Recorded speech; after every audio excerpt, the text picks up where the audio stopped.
In nomine Patris et Filii et Spiritus Sancti. Estamos na sexta-feira da última semana depois de Pentecostes, celebrando São Silvestre. Eu estou meio por fora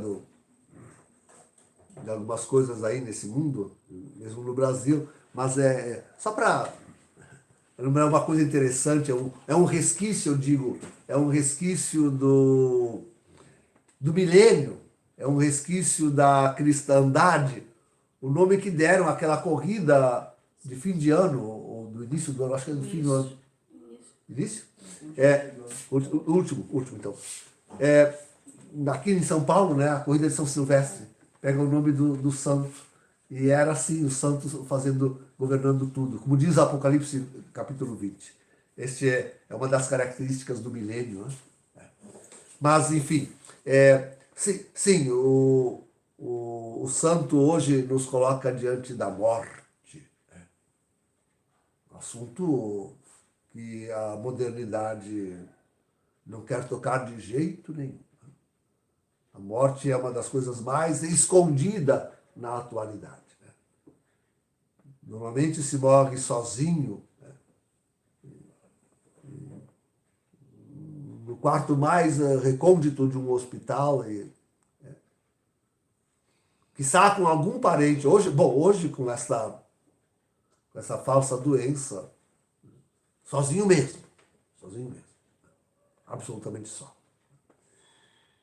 Então, fico lembrando dos santos. Tantas vezes nós vemos a figura dos santos meditando, rezando, escrevendo, estudando, com uma caveira ali sobre a sua mesa, caveira. Uma caveira sobre a mesa.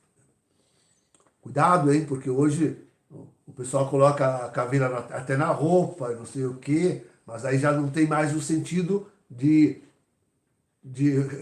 eternidade, de ressurreição. Porque a morte não pode ser o fim. A morte não pode ser o fim. Onde a morte se torna uma adoração em si mesma, ali já não temos mais a Deus. Mas a experiência da morte é importante para o homem. Como é importante para o homem.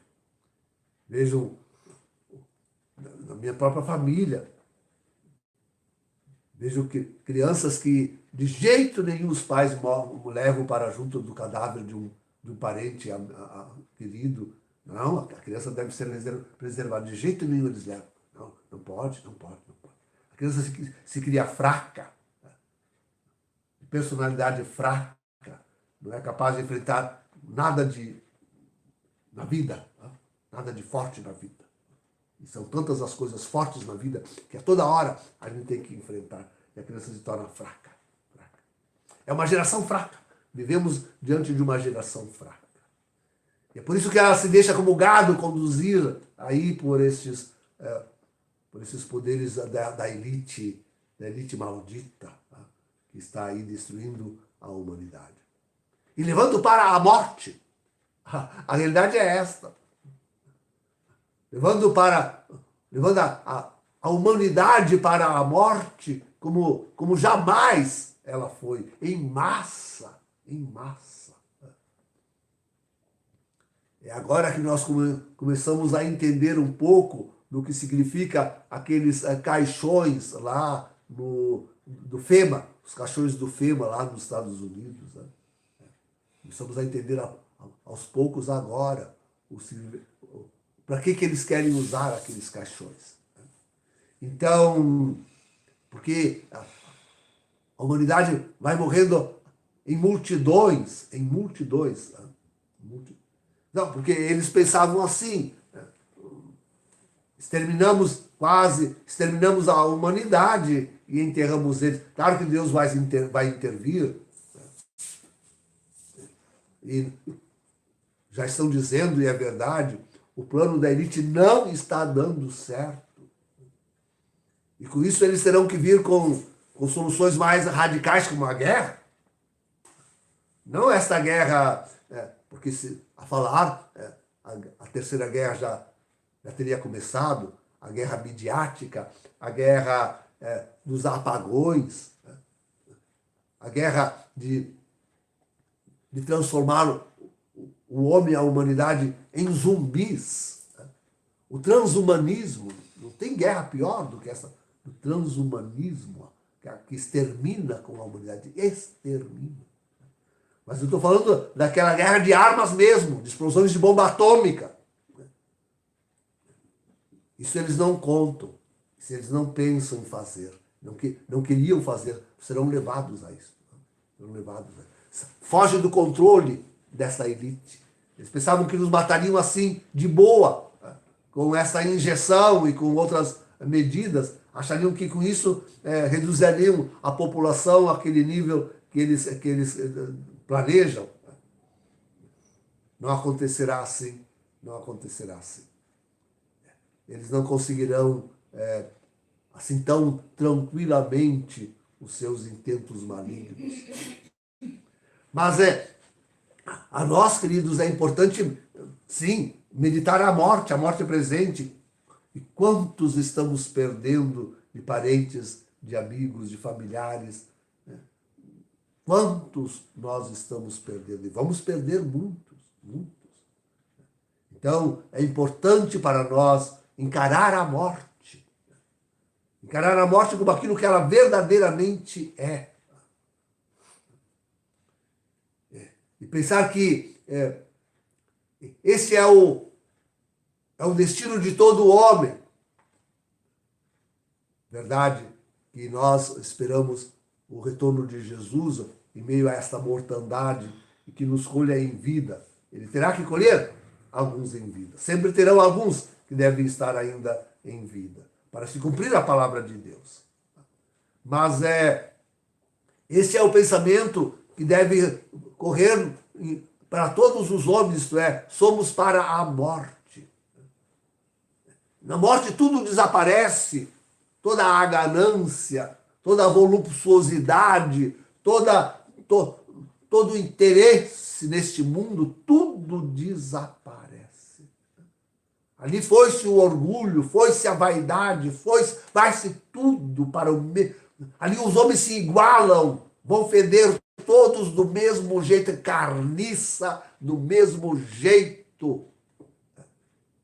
Tudo vão feder do mesmo. Adianta comprar perfume francês, vai feder do mesmo jeito. Esta é a realidade. Vão a um cemitério, cheirem lá para ver qual é o destino do homem.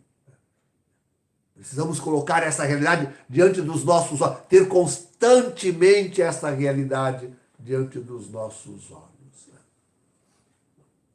Todo orgulho, toda vaidade acaba aí, na morte, no caixão, na podridão da própria carne, no desfazimento de todos esses membros dos quais tantos hoje se orgulham, se envaidecem. E a morte se avizinha a cada dia ela está mais perto, a cada hora ela se aproxima mais e mais de cada um de nós. E não precisa ser velho, nem os novos também vão, nem fraco. Às vezes o fraco vive tanto. Hoje nós temos vendo os atletas caindo duro nos campos de seus exercícios, morrendo ali duro, em plena fortaleza do corpo, de plena juventude. Morte. Nunca como hoje, ela impera, a morte impera. E considerado isso, tem que se colocar a morte no seu devido parâmetro. A morte sempre ressalvo aqueles que estaremos vivos, mas a morte é o passo necessário para a plenitude da vida em Deus. É o necessário nascimento para Deus. É preciso pensar em Deus quando o homem vê o crânio desnudo de todas as suas carnes. É preciso pensar em Deus diante da morte. Este é o valor da morte. Nos colocar sempre de novo diante de Deus, dos nossos limites, é verdade. Sim, nos colocar diante dos nossos limites, mas também diante de Deus. É para Deus que nós vamos. Um dia, com sua mão poderosa, tirará esse nosso pobre corpo fedido, tirará de toda essa podridão para a glória. Mas já na morte, o homem dirige-se para Deus. Agora, só chegará a Deus mesmo se conservando durante a vida, diante de si, a imagem da morte, souber dirigir toda a sua vida já na direção divina. Isso que é importante. A morte é importante para aprendermos a bem viver para Deus. A morte tem esse valor para a vida, bem viver para Deus. E para o depois tem esse sentido de ir para Deus. Antes é para bem viver, depois é para estar em Deus. Em nome do Pai, do Filho e do Espírito Santo.